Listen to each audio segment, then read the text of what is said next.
Welcome to another session. I hope that you are well.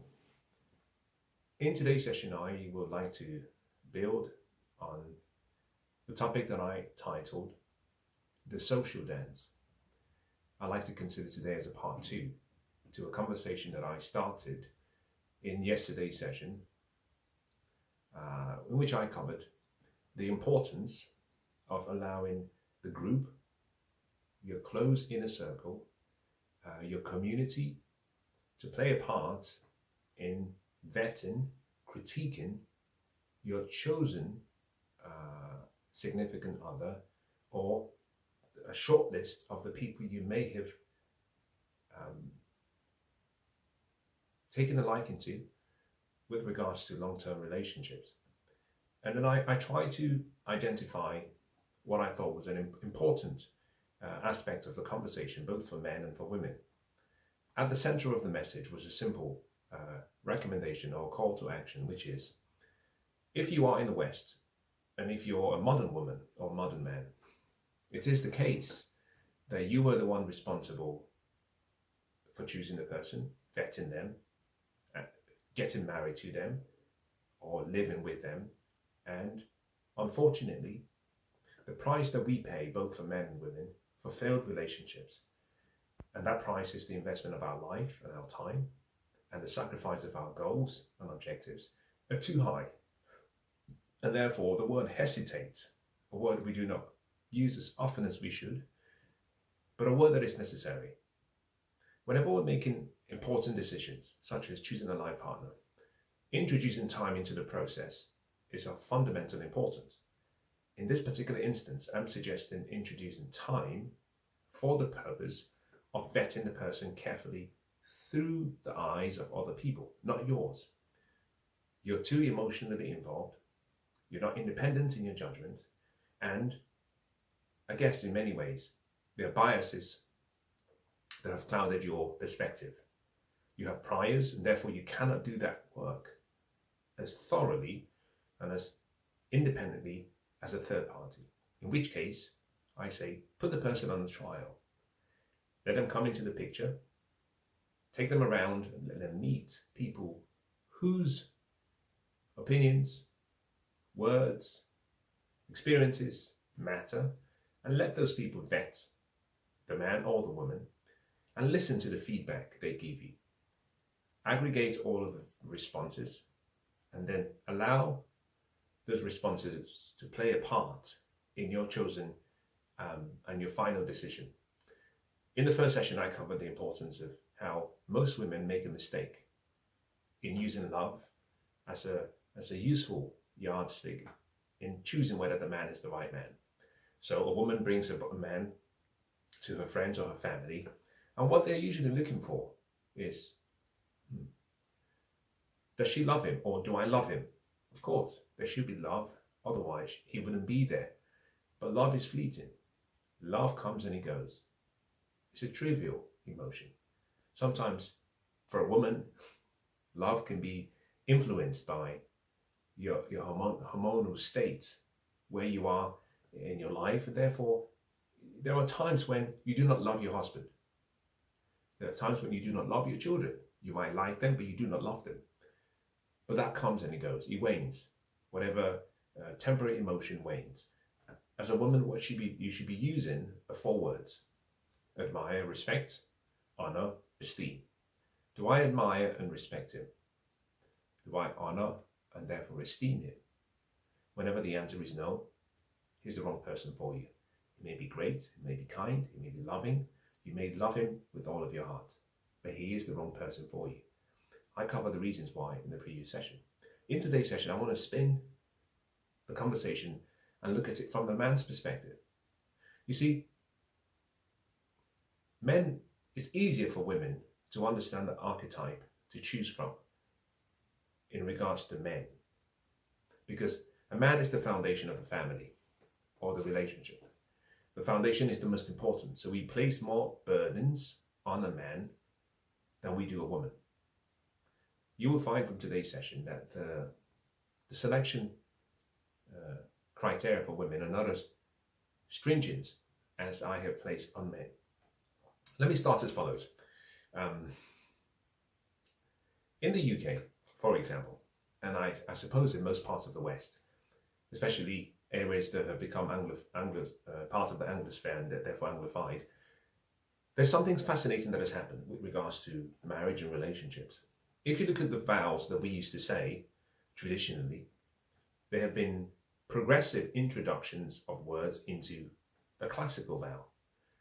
As a matter of fact, depending on the type of marriage you're looking to get involved in, your vicar, your priest, will provide you with the vow for you to read. My observation as I've done my research and studied some of these conversations is, and having liaised with vicars and priests, there's been an introduction since the turn of the 20th century particularly. There have been some changes being made because women felt oppressed and therefore words were triggering to some women. And the womanist feminist movement really had a part to play in some of these modifications. But fundamentally, I want to go to a particular section of the vow. If you are the man, there is a vow to say, and if you're the woman, there is a vow you also repeat. In the section of the man, he's supposed to love and cherish. The word cherish simply means to protect and to preserve and to give yourself to. But fundamentally is for you to love your wife, protect and nurture her. We use the word cherish. Classically, what used to happen, and those two words come from the books of antiquities, particularly the Bible, in which he calls for husbands to love your wives.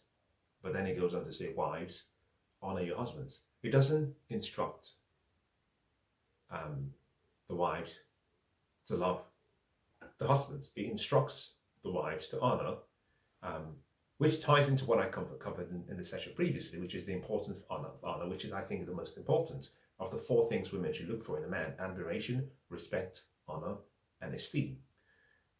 A man is supposed to love his wife and give himself for her. In other words, provision, protection, the priestly role, professing his love through his presence. He should cherish his wife. But in the modern West, they've modified the part of the vows that are recited by the woman. It used to be love, honor, and obey. Love was included primarily to make it more akin to the female side or the woman's side. But classically, it was honor and obey, because a man doesn't need a woman's love. He needs her honor and obedience. The word obey evokes a lot of emotional responses from women. But fundamentally, the word obey comes from the root word, which has to do with submitting oneself to another person's authority. So I obey the laws of Her Majesty's kingdom because I am a subject of the kingdom. It means I submit myself to the laws of the land.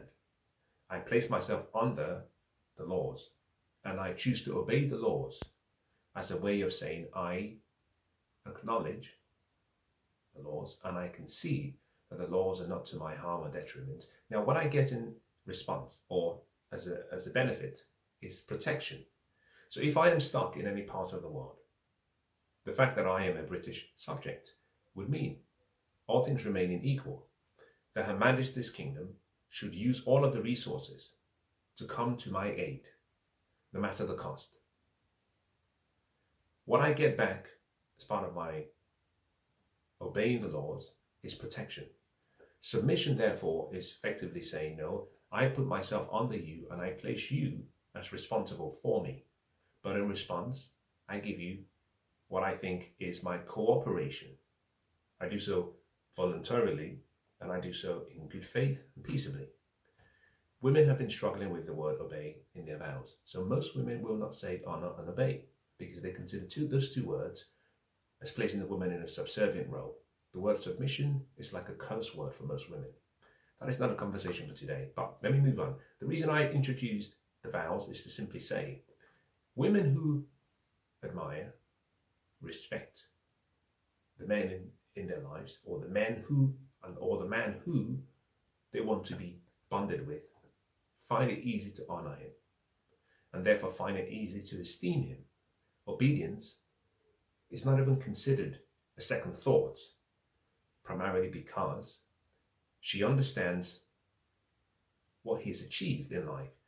She has been given the blueprint to the purpose. She understands the vision and the mission.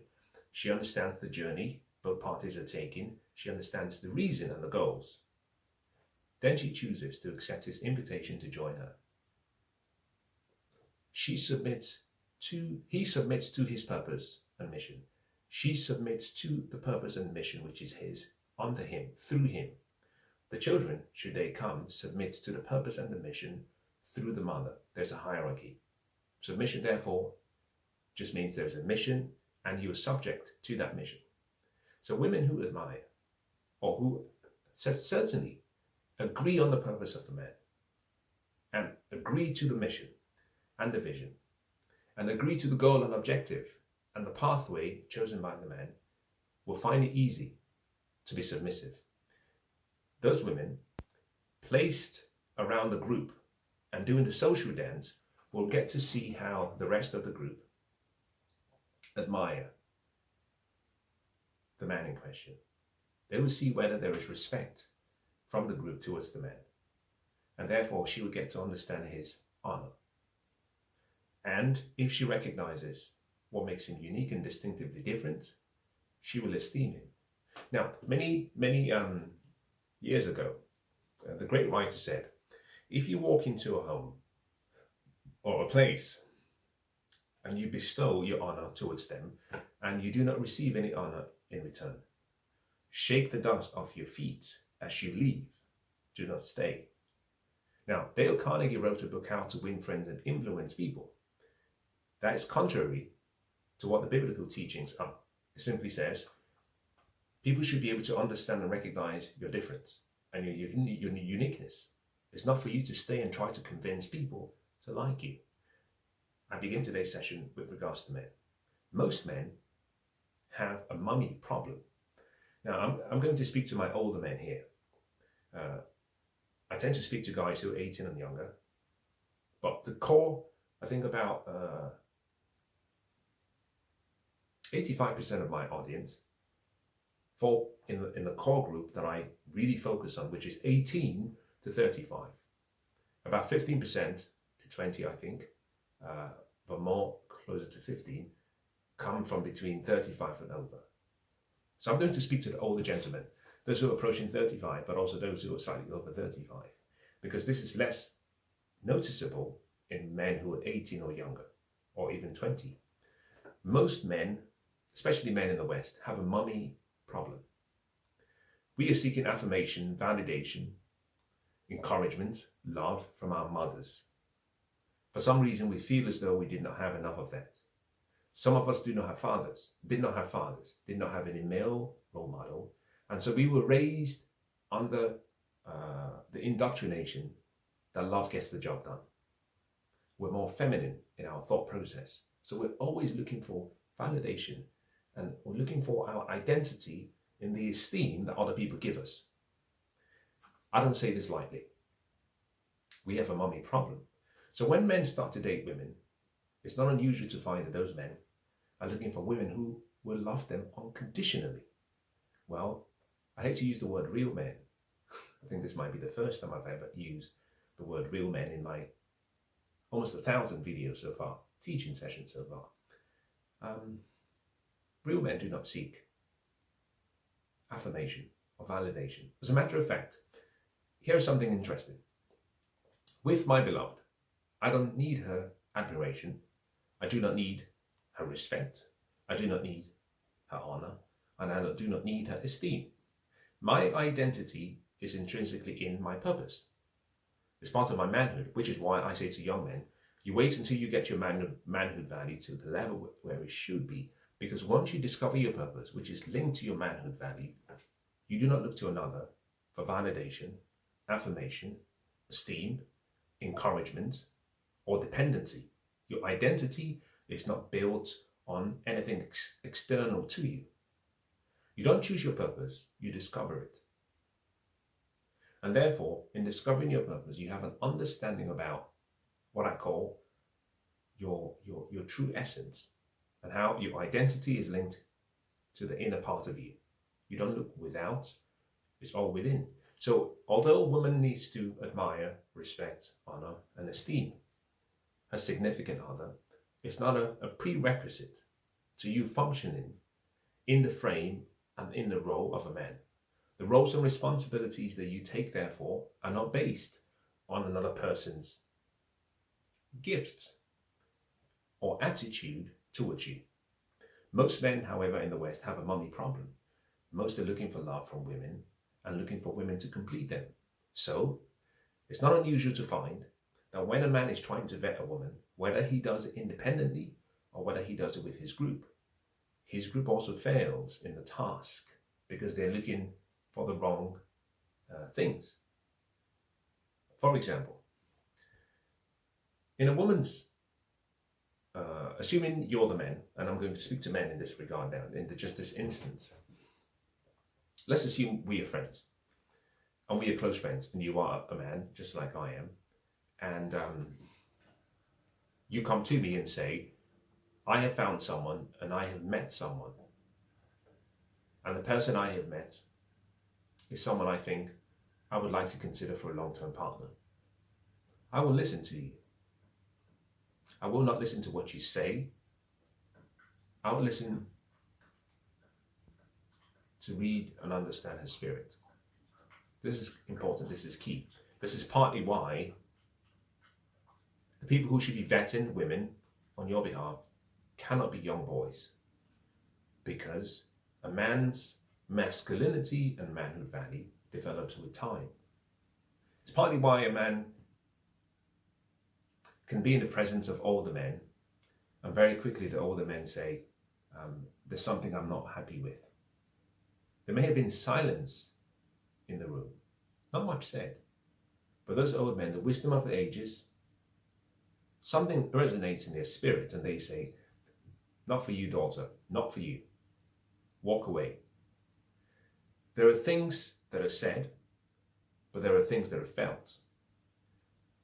But there are things that resonate in the spirit. We are spiritual beings. We live in a physical body. We have an intellect. In the spiritual level or plane of consciousness, we read resonance.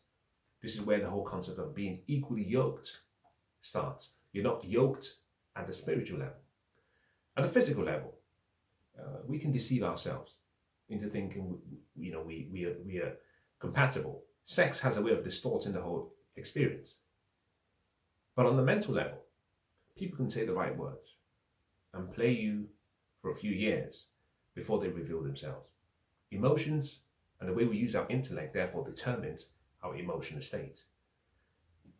As a man, it's important to bring a woman into the presence or into the surrounding of older men, wiser men, men who have seen and experienced life, and who are not looking just to see whether she's youthful, beautiful, whether she has a lovely smile, whether she dresses well, whether she's girly in her mannerisms, and also whether she's feminine. Those are easy things to do. The task of a man is to search and experience serenity in the woman's presence. That's a spiritual thing. You see, when I talk about the importance and the need for peace in a man's life, the word peace is a spiritual gift. It has to do with the spirit. The Jezebel spirit that I refer to is simply an antidote or something opposite to the joy, the love, and the peace that comes from the true spirit. It's hard for most men to be able to carry out this duty. And so what we tend to do as men is we use other things. We use other things as, you might say, shortcuts, such as asking questions. We might ask a question such as, where is she from? Her parents? We might ask her questions and try to listen to and infer from the conversation to be able to identify whether she has a peaceful spirit.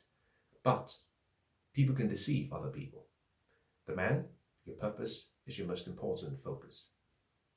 The purpose comes first. You come second. The goal and the dream, whether that be financial, whether that be professional, comes third. The woman comes fourth. Now, that hierarchy is important for a number of reasons. Without your purpose, your identity as a man is confused. You live in a confused state, and you will keep searching and seeking for other things to fulfill you when there's only one thing that is central to your core and your spirit. A man who therefore is seeking for a woman's affirmation and validation, such as love, by virtue of something that may have taken place in his past or his life choices or even his childhood, will always find that he places the woman above his purpose. That is always a disaster. Therefore, when men vet other women, I'll tell you what I do, generally speaking. Perhaps that's the better way of identifying what you should think about as a man. When I meet women who are dating or who are in a relationship with men who I either care about, love, or like, and I have been invited to meet them, but not for the purpose of vetting them, but just invited into their presence, I am looking for a number of things. Firstly, is what does my spirit say? There's always a still small voice. We call it the still small voice because we speak so loudly, there's so much noise that we don't hear the voice. So most of the time we cannot distinguish between the signal from the noise. So we make so much noise around us that we can't understand the voice. The voice is always speaking. Believe me, the voice speaks always. The question is, can you hear? And if you hear, would you listen? You see, we hear with our ears, we listen with our emotions. The resonance of the voice brings peace into our hearts. So when I meet people, the first thing I look for is whether my spirit is at peace. And that tells me very quickly the person's or the woman's temperament. A woman can be kind in the physical plane, but she might be challenged or troubled in the spiritual or emotional plane of consciousness. I'm looking to see, is there equal yoking between the man and the woman? It begins at the spiritual level. Once I've gone beyond that, and once I've secured that position of equality, not equality, but the ability to pair bond at the spiritual level, the rest can slot in quite nicely. Number two, does she have a servant's spirit? Linked to the servant's spirit is the word serenity. Linked to serenity is peace. Do I feel peaceful around her? Is it a serene environment? And does she have a servant spirit? I might do a session where I talk about these matters independently, but here is the key thing to keep in mind. A servant spirit is not a woman who actually starts to cook and clean. I can do that. I have always done that. As a matter of fact, and this is without, if I was being very, very honest, which I usually am, I actually hate when people say that. Can I be honest with you? Well, what else would you be rather than honest? So let me be very direct. Let me rephrase that to can I be very direct with you? Amongst all the men I know, that I know intimately well, and even if I include people who I love, such as my family, brother, and I include my best friend and other male friends, I have never met, and I do not know within my circle, a relationship between two couples, one of which the male is a friend of mine or connected to me, where the woman carries out the physical servant's approach better than the man. All of the men I know cook better than their missus or their wives. They are cleaner than their missus or their wives. And therefore the whole concept of being a servant or the traditional duties of a woman cooking and cleaning are not needed by most of the men I know. We were raised really well by good mothers and good fathers. So, for example, not long ago, I was with my brother, and I noted to him when I stayed at his place, I said to him, you know, your house is like a showroom.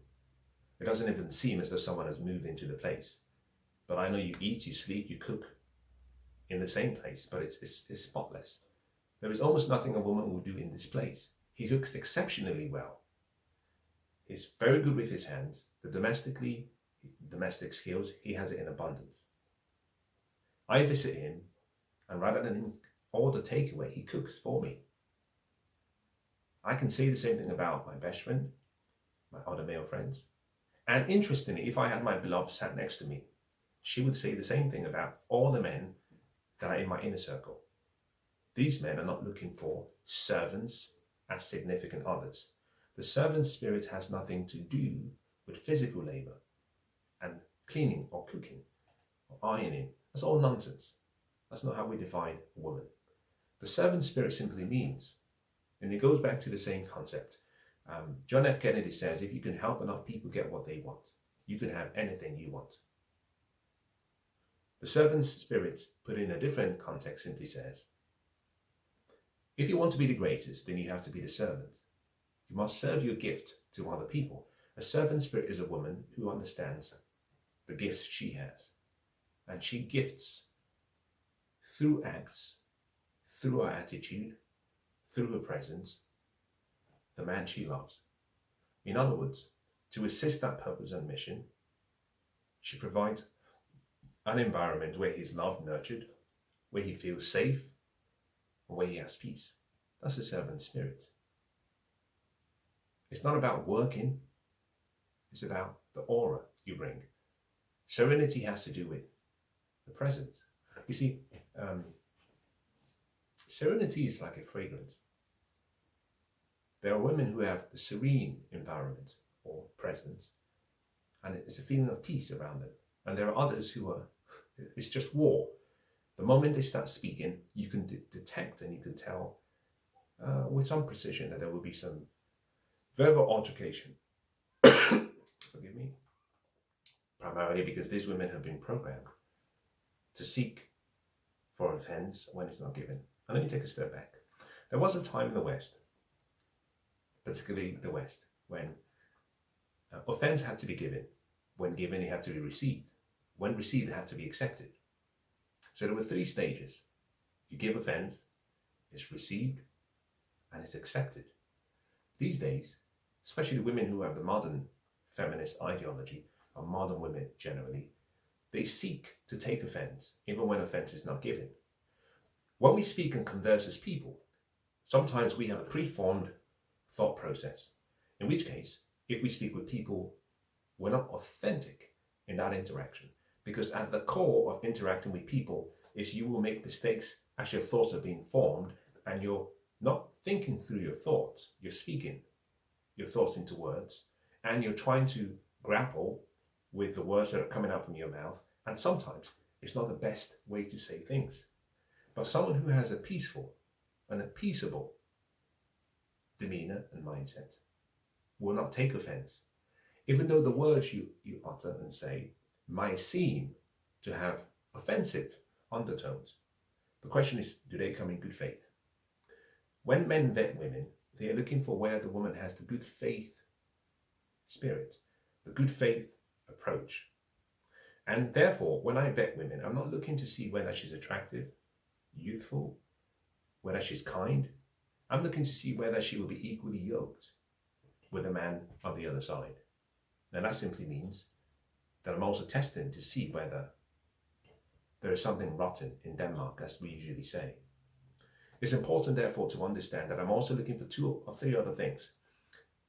I do not know, except we start to interact through questions and general discussions. And sometimes you have to go 3-4 levels deep. Philosophy, psychology, history, geography, anthropology, sociology, and more. You have to talk about different things before you actually understand the common theme the person has about several things. Sometimes not even politics. I tend to leave politics and religion out of the picture because it evokes strong emotional responses. Some people are atheists, some people are agnostic. I don't really care which you are. What I'm looking for is, what philosophy, and this is where I start today's focus, what philosophy undergirds and drives you? Your principles will determine your philosophy. Your philosophy will determine your belief system. Your belief system will determine what you believe to be moral, your morals. Your morals will determine your character. Your character will determine your values. Your values will determine your ethics. Key. Here is key. Your ethics will determine your actions and your lifestyle. When we meet people, most men do not follow the same scientific or the same orderly process that I use in such my conversations, but they get to the same conclusion.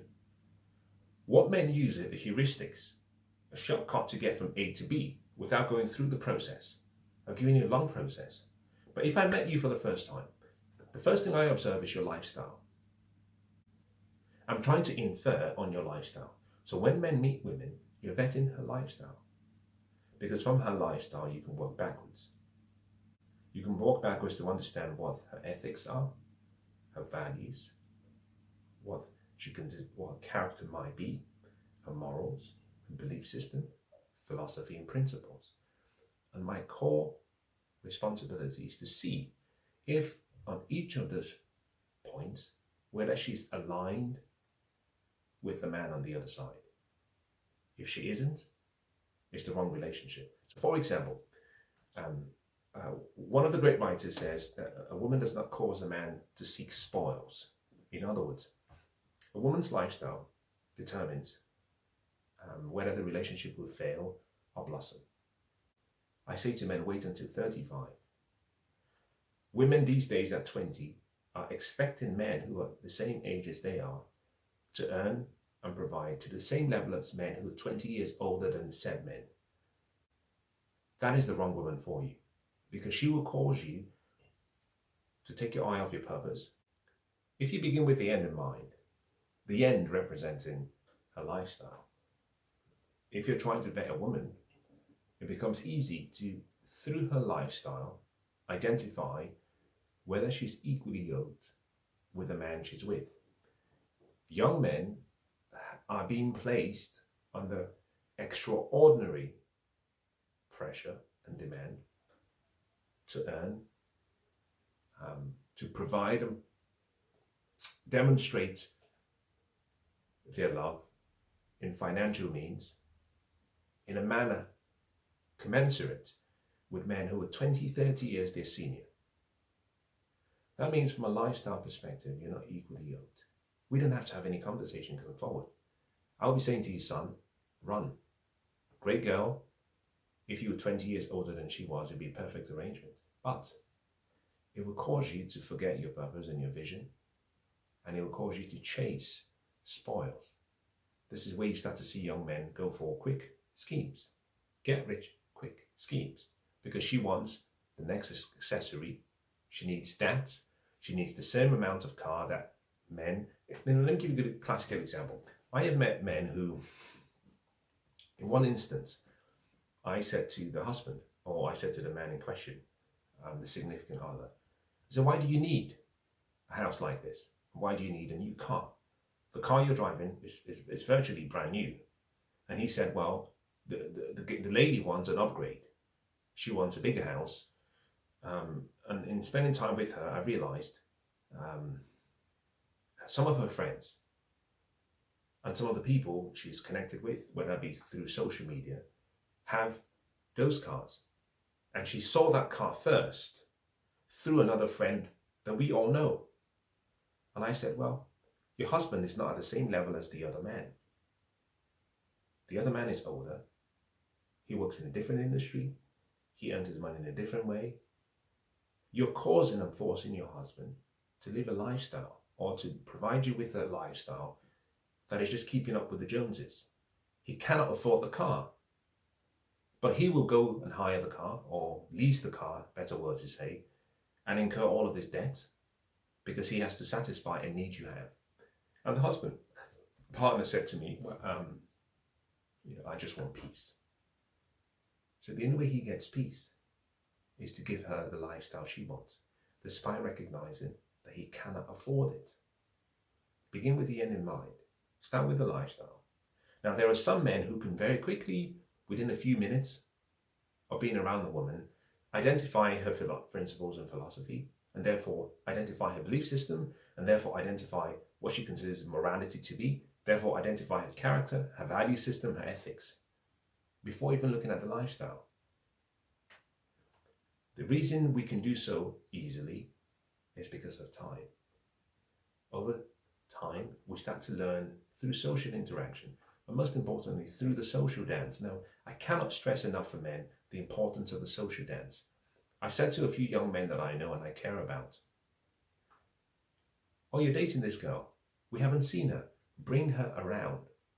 When you're dating initially, we don't care who you're dating and who you're having sex with.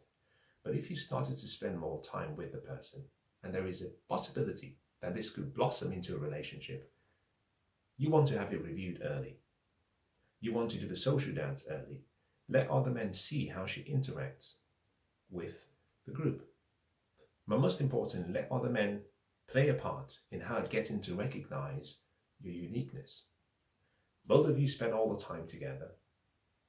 It's limited. In the group, she gets to see who you are. More importantly, you get to find out if she admires you, respects you, honors you, and esteems you. You will never find out if you isolate the men in the community from that early stage process.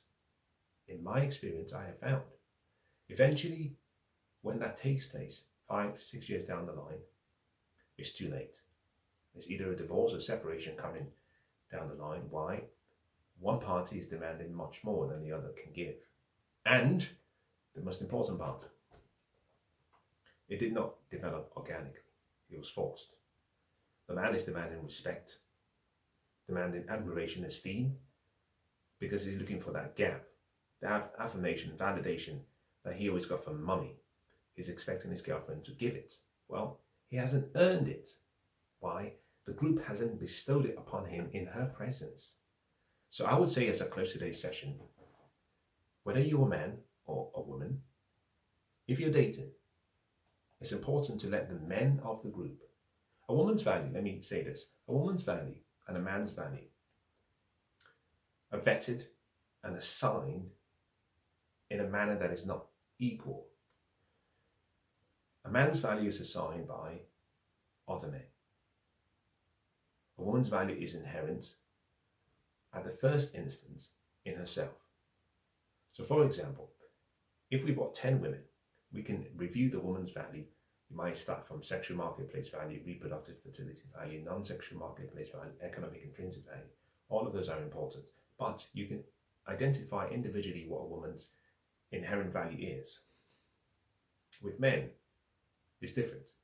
We don't judge ourselves as men. We do so by the group. And here is the key reason. The two most important parts of our value system is our character value and our manhood value. The third is our economic intrinsic value. Collectively, all three represent about 70 to 75% of a man's value. With that, you get a distinction. The rest are add-ons. Gentleman's value, non-sexual marketplace value, sexual marketplace value, and the likes, reproductive fertility value. The core part of the whole thing is character value and manhood value and economic intrinsic value are determined by the group. They are determined by men.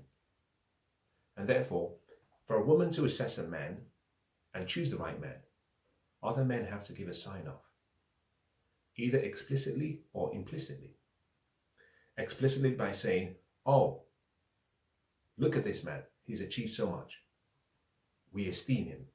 Or implicitly, in the social dance, where you tend to find the feedback you receive is, "Not a smart cookie, doesn't have integrity, questionable character, still a boy, don't think I agree with any of his philosophies," and all of that. The group has to assess the man's value. Now, for men, the woman has to be reviewed by the men. A woman's value can be reviewed intrinsically alone, but society confers a value on a woman by virtue of the man she pair bonds with. So, matter of fact, a woman can, for example, can have an intrinsic inherent value in, let's say, of a 7. let's use that number, and that she pair bonds with a man who is considered by other men to be a 10, automatically her value in the social hierarchy increases to his value.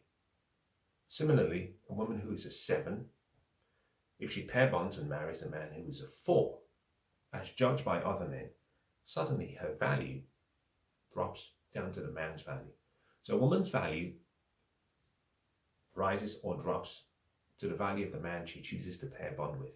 So the process of choosing is very important for women because it determines, or rather, choosing poorly has consequences. Choosing correctly has benefits. I hope today's session has been of some value.